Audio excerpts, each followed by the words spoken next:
kita. Keperluan kita. Belajar fardu ain asas agama. Ini keperluan agama kita. Ini keperluan agama. Kalau kita waktu kelas banyak, kita boleh mewah sikit. Boleh mewah sikit kalau kita masa tu banyak. Tapi kalau masa kita terhad, kita pastikan bahawa masa terhad tadi ni kita penuhkan dengan ilmu hak keperluan. Tu je, tak payah lagi dah. Ilmu hak keperluan. Buat bandingan ginilah. Kita pendapatan kita terhad. Pendapatan kita terhad. Mana cukup-cukup makan. Mana gaji rendah lah kita kata. Gaji rendah. Macam mana kita nak atur kehidupan kalau kita dengan pendapatan yang kecil? Kita kena dahulukan keperluan kehidupan. Tak nak mewah.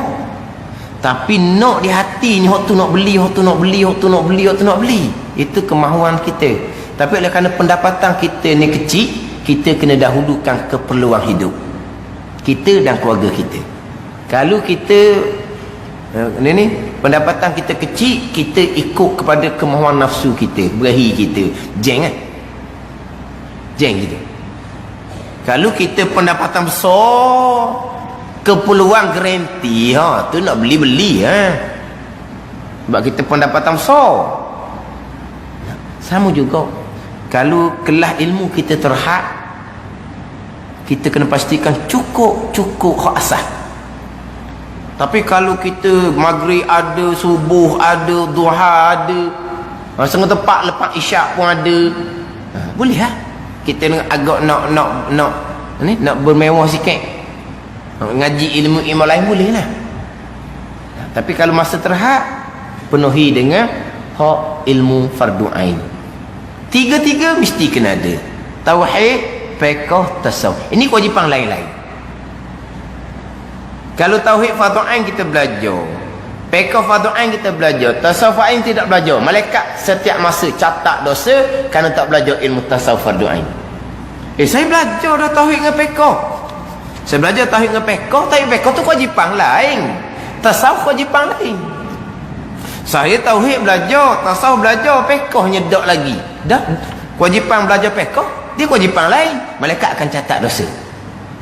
Tapi kalau tiga-tiga tak ada, paruklah malaikat catat dosa sepanjang masa. Dosa meninggalkan kewajipan belajar fardu ain. Buat apa sekalipun, kita dalam keadaan malaikat catat dosa. Ini panduan ilmu.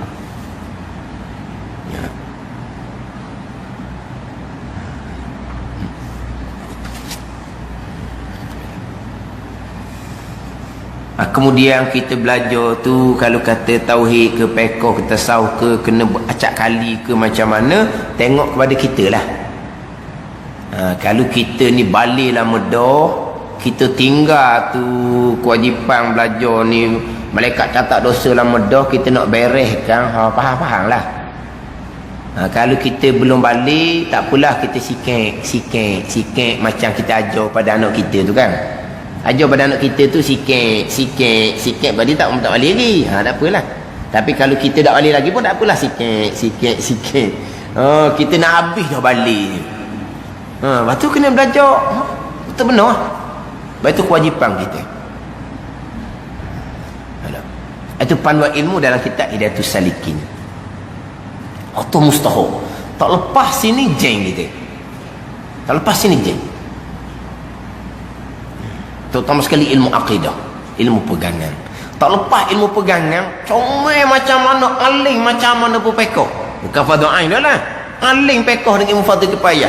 Alim tasawuf, bukan setakat fardu ain. Tapi tauhid yang tak luluh, out. Tak ada. Sebab tauhid yang pertama. Ilmu pegangan yang pertama. Sebab kita nak taat ke Tuhan ke, nak bertakwa dengan Tuhan ke, Allah Ta'ala seru kepada siapa? Perintah taat kepada Tuhan, perintah takwa dengan Tuhan ni, Tuhan perintah kepada siapa? Tuhan perintah kepada ya ayyuhallazina amanu atii'ullah wa atii'ur rasul wa ulil amri minkum. Atii'ullah, taat oleh kamu akan Allah dan Rasul ni, Tuhan perintah kepada siapa? Ya ayyuhallazina amanu, wahai orang-orang yang beriman. Orang sah iman dulu baru Allah Taala perintah taat. Tapi kalau buat taat iman tak luluh, tak pakai, tak panggil taat, tu derhaka pada Allah. Ya ayyuhallazina amanu taqullaha haqqa tuqatih. Tuqatih duduk sebut ai jemaah. Wahai orang-orang yang bertakwa kamu kepada Allah dengan sebenar-benar takwa. Perintah takwa ni kepada siapa? Kepada ya ayyuhallazina amanu. Itu pertama-tama.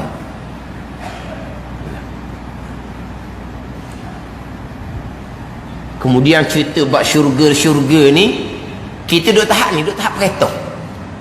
Duk tahap Tuhan perintah taat, perintah takwa, perintah takwa kepada orang yang beriman. Kita duk tahap tu. Tahap macam pahat dengan nuku, faham? Pahat dengan nuku. Kena duk royak sok perintah. Tu pun kadang-kadang tak tahu pun hak wajib mana. Tahu wajib mana, buat pasal mana pun tak tahu. Oh ni tak pakai. Mana kita duduk dalam keadaan ni, perintah, taat, takwa, tahu. Itu tahap kita. Adapun tahap syurga, tahap syurga tu kepada siapa? Kepada innal ladzina amanu wa amilus solihat ulaika hum khairul bariyah jazaohum inda rabbihim jannatu adnin tajri min tahtihal anhar. Siapa balasan syurga yang mengalir di bawah sungai-sungai? Allazina amanu wa amilus solihat. Kalau kita amal pun tak jadi, tu kadang suruh tadilah macam pahat dengan nuku, tak timbul lagi cerita syurga. Nak timbul cerita syurga, innal ladzina amanu wa amilus solihat, apa timbul cerita syurga? Jazaohum inda rabbihim jannatu adnin, apa timbul bab balasan syurga? Siapa? Allazina amanu wa amilus solihat. Allazina amanu pegangan comel, wa amilus solihat tauhid, pekoh comel ilmu, comel amal. Apa cerita bab syurga? Hak Nabi suruh cerita khabar gembira dengan syurga ni kepada siapa? Wa basyiril ladzina amanu wa amilus solihat bi anna lahum jannatin tajri min tahtiha anhar. Beri khabar gembira olehmu ya Muhammad. Khabar gembira dengan syurga ni kepada siapa? Wa basyiril ladzina amanu wa amilus solihat. Khabar gembira kepada mereka-mereka yang beriman dan beramal soleh.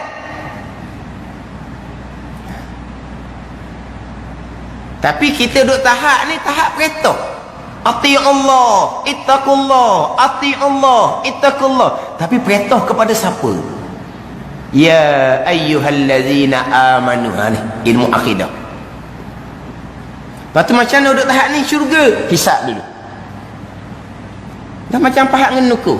Taat sekali, derhaka sekali, taat sekali, derhaka sekali. Tu tengok pada hisab lah pulaknya. Timbang macam mana mizan? Syurga allazina amanu wa amilus solihat. Baru cerita bab khabar gembira dengan syurga. Ini kita kadang cerita bab syurga. Syurga mahal. Syurga payah nak dapat. Syurga umpama tempat yang tinggi yang perlu kita naik. Syurga. Tapi dalam ceritaan bab syurga ni sepatah pun tak sebut bab belajar. Sebut bab apa? Amal. Kita kena bangun malam, kita kena qiyamul lail, amal nak dapat syurga. Tapi ilmu setuh ke tak setuh pun bab ilmu. Wala syurga ni allazina amanu wa amilus solihat. Orang yang beriman dan beramal soleh. Apa cerita bab syurga? Jadi tiga-tiga ilmu tu tauhid yang pertama. Sebab tu dalam kitab Hidayatus Salikin habis cerita bab ilmu, masuk bab yang pertama, bab akidah. Walaupun dah kitab ni ringkas tak apalah, sebab kita sudah ada kitab Pati Faridah. Biasa dengar tak kitab Faridatul Faraid, karangan Syekh Ahmad Al-Fatani. Kitab Faridatul Faraid, kitab sifat 20, kalau kita kata kok nombor 1. Apa panggil apa? Ranking. Ranking yang pertama. Ranking panggil tau. ranking 100 lebih. Ranking 100 berapa? 160. Masuk kabar ranking 160. Ranking itu gapo tu? Ranking bola. 160 tau. Ke berapa? Tu ranking. Hak ni ranking yang pertama, kitab tauhid Jahawi nombor 1 Faridatul Faraid. Tu hak nombor 1. Hak ranking yang pertama hatunya dalam ilmu tauhid. Tapi kitab Faridatul Faraid ini kitab lama sikit, 13 Hijri. 1313 Hijri. Kemudian ni tuan guru haji ni Abdullah ni dia buat ringkasan. Dia panggil Pati Faridah. Pati ni macam apa? Macam orang-orang napih tu kan. Hal lekat dia panggil apa? Pati je tau. Yang napih tu kan. Ni. Jadi oleh kerana kitab Faridatul Faraid, dia kitab Jawi lama yang mana dia yalah, tengok beremuk dah. Tengok kitab lama, Allah Ustaz takut huruf dia kata. Beremuk, takut huruf. Takut warna, kalau takut siapa boleh baca? Mata dia kelabu. Dia apa macam takut gitu. Jadi dia tak ada tajuk-tajuk. Jadi kitab Pati Faridah ni dibuat macam ada dia punya perenggang-perenggang dan dia ada dia punya tajuk, tapi isinya Faridatul Faraid. Sama je. Isinya Faridatul. Jadi hak tauhid kita ada dah kitab Pati Faridah. Walaupun nisbah pengajian pondok antara Pati Faridah dan kitab asal Faridatul Faraid, tetap pondok akan baca Faridatul Faraid. Jadi Pati Faridah kalau pondok dah dia tak ada nombor mana lah. Tak ada nombor mana. Tapi kita masuk ke kampung ni, Pati Faridah ni agak sesuai lah. Nampak kitab pun kecil tau. Kitab je kecil tu. Dalam tu parok. So dalam tu. Jadi kalau kira bab sifat 20 kitab Jawi, Faridatul Faraid. Jadi tu hak kitab yang pertama kita Pati Faridah. Jadi bab yang pertama dan kitab Hidayatus Saliki ni bab akidah perdekah, tak apalah, bab kita ada dah. Dia masuk bab yang kedua dan kita Hidayatus Saliki ni bab ketaatan zahir. Sampai kau. Dia panggil ketaatan zahir dengan cerita qada hajat, air semaya, mandi wajib, tayamum. Di situ. Yang setakat tu je taharah. Lepas tu dia pergi pada rukun syarat semayang. Dan kita ni Hidayatus Saliki ni habis cerita berkaitan dengan bab semayang. Dia pun masuklah bab syarat berjamaah, syarat qudwah dia panggil. Jadi sebelum kita itu Salikin masuk bab berjamaah, comel kita dia. Sebelum dia masuk bab berjamaah, maknanya terdahulu duk belajar bab taharah. Duk belajar bab taharah, duk belajar bab rukun, duduk belajar bab syarat bagi tiap rukun adalah untuk sah sembahyang. Untuk sah sembahyang. Untuk sah berjamaah bab lain. Untuk sah berjamaah bab lain. Tajuk dalam kitab ni fasal pada menyatakan adab imam dan makmum. Masuk barulah masuk bab berjamaah. Mana kau duduk ngaji bab taharah, bab rukun, bab syarat bagi tiap-tiap rukun, digi betul Fatihah, betul tahiyat. Itu untuk sah semayang. Kita nak dapat fadilat lebih berjemaah 27. Dia kena belajar bab lain pula untuk berjemaah. Dia ada syarat-syarat dia pula. Imam ada syarat, makmum ada syarat. Dalam sampai Jumaat ni kalau berlaku apa-apa masalah, contohnya imam lupa ke macam mana ke, ini ada pula ilmu lain pula. Untuk dapat satu pahala, belajar taharah molek, belajar rukun molek, belajar syarat bagi tiap-tiap rukun molek. Bukan belajar rukun saja. Rukun 13, syarat bagi tiap-tiap rukun tu hokting. Rukun yang pertama niat. Tu niat aja. Lepas tu syarat bagi niat. Kalau sembahyang fardu, qasad ta'arud ta'ayyun.